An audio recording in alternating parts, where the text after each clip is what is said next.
नमस्कार, सी न्यूज भारत में आपका एक बार फिर से स्वागत है। वक्त हो चुका है उत्तराखंड बुलेटिन का।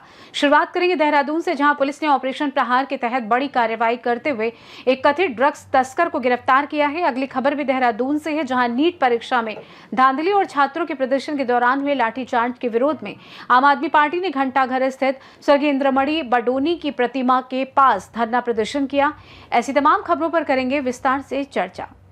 देहरादून में रायपुर थाना पुलिस ने ऑपरेशन प्रहार के तहत बड़ी कार्रवाई करते हुए एक कथित ड्रग्स तस्कर को गिरफ्तार किया है। पुलिस ने आरोपी के कब्जे से 48.55 ग्राम MDMA और 40.75 ग्राम स्मैक बरामद करने का दावा किया है, जिसकी अनुमानित कीमत करीब 30 लाख रुपए बताई गई है। गिरफ्तार आरोपी की पहचान सहारनपुर निवासी दानिश के रूप में हुई है।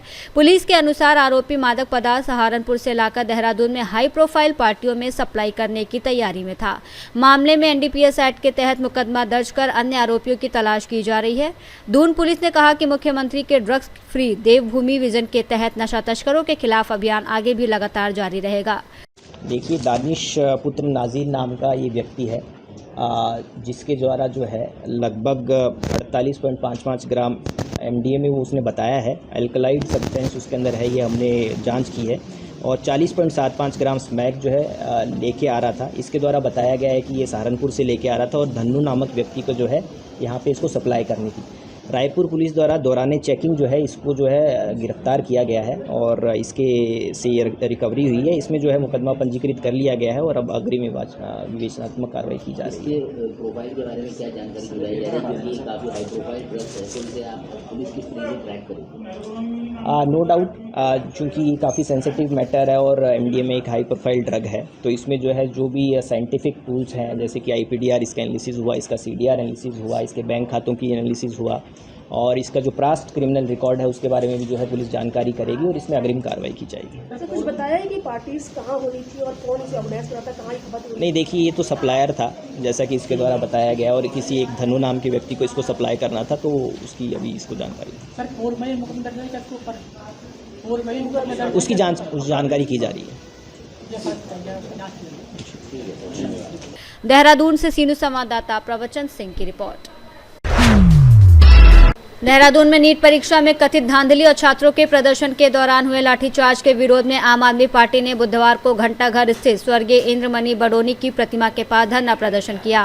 प्रदर्शन का नेतृत्व आपके उत्तराखंड प्रदेश अध्यक्ष उमा सिसोदिया ने किया। उन्होंने आरोप लगाया कि छात्रों की आवाज दबाने के लिए सरकार ने बल प्रयोग किया, जो निंदनीय है। उन्होंने कहा कि आम आदमी पार्टी छात्रों के साथ खड़ी है और परीक्षा व्यवस्था में पारदर्शिता की मांग करती है।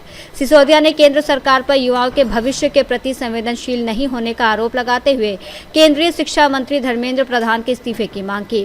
प्रदर्शन के दौरान कार्यकर्ताओं ने केंद्र सरकार, प्रधानमंत्री नरेंद्र मोदी और धर्मेंद्र प्रधान के खिलाफ नारेबाजी भी की। मैडम, आज घंटाघर पे आम आदमी पार्टी की क्या मांगे, क्या डिमांड को लेकर क्या?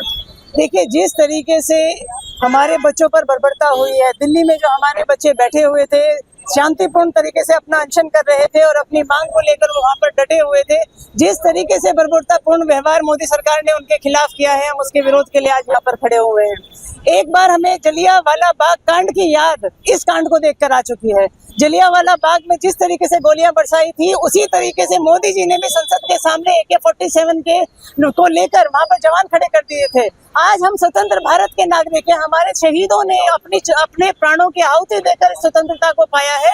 आज अगर हमारे ही बच्चों के ऊपर आप गोलियां चलाएंगे, आप उनके ऊपर पैलेट चलाएंगे, उनके ऊपर आप जो कीले लगे हुए आप लाठियां थी उनसे आप उन पर हमला करेंगे, तो मैं पूछना चाहती हूँ, क्या हम लोग स्वतंत्र हैं? क्या आज लोकतंत्र की हत्या नहीं हो चुकी है? क्या हमारा लोकतंत्र आज खतरे में नहीं है? मैं आप लोगों से पूछना चाहती हूँ, मीडिया के माध्यम से कहना चाहती हूँ कि आज आप अपने लोकतंत्र के लिए आवाज उठाइए। लोकतंत्र का चौथा स्तंभ हमारा मीडिया है। अगर आप लोग सही आवाज को नहीं जनता तक पहुंचाएंगे तो हमारा लोकतंत्र खत्म हो जाएगा, मर जाएगा और हम हिटलरशाही के रास्ते पर चलेंगे। एक तरीके से अघोषित आपातकाल इसमें लागू है। अघोषित आपातकाल इसलिए कि आप अपनी आवाज नहीं उठा सकते, आप अपनी आवाज को संसद में नहीं बोलने देते, आप हमें सड़कों पर नहीं बोलने देते, आप हमें जंतर मंतर के अनशन स्थल पर नहीं बोलने देते, तो आम नागरिक, आम जनता, हमारे बच्चे कहाँ पर बोलने के लिए जाएंगे? मैं मोदी जी से पूछना चाहती हूँ कि मोदी जी, जिस तरीके से आपने इस समय बच्चों के ऊपर अत्याचार किया, मैं जानती हूँ आप बे औलाद हैं, आपके बच्चे नहीं, आपको नहीं मालूम कि परिवार क्या होता है, आपको नहीं मालूम कि बच्चे जब जिद करते हैं हैं तो माँ बाप को उनकी जिद के सामने कैसे झुकना पड़ता है।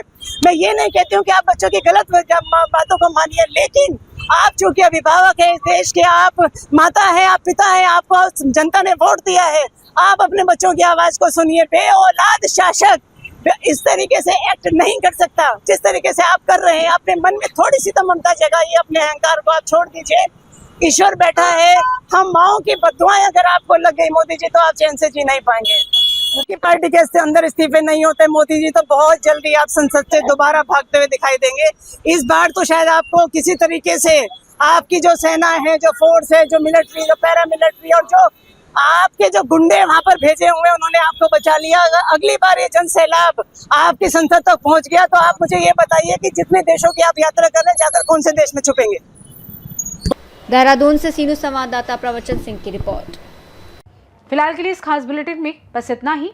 देश दुनिया की तमाम बड़ी खबरों को जानने के लिए देखते रहिए सी न्यूज़ भारत। हर खबर आपके साथ, आपके हाथ।